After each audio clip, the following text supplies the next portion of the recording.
Hello and welcome to yo-taskitchen. Today I'm going to be making filling for cannolis.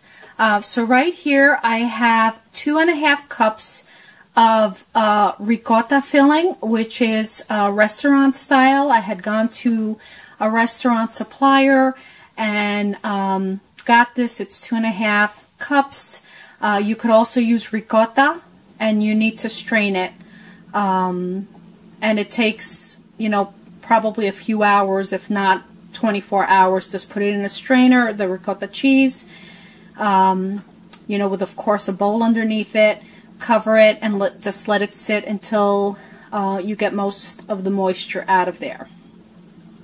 To that, I'm going to be adding 2 teaspoons of vanilla extract, 1 tablespoon of orange zest.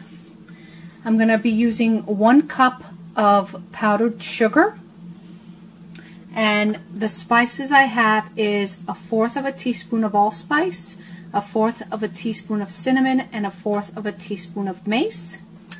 And then here I have 3/4 of a cup of heavy cream, and I am gonna whip that or stir that into the ricotta. And I'm just going to thin it out a little bit before I start adding the rest of the ingredients, and I will be back when I have that completed. Thank you.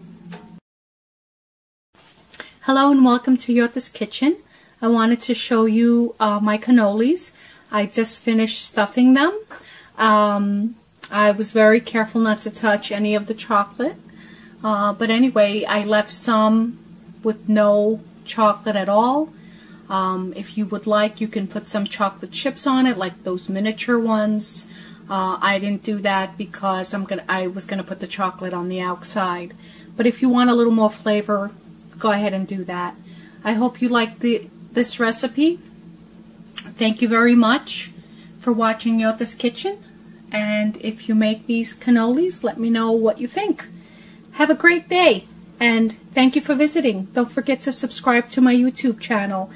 I really could use the support. Thank you very much.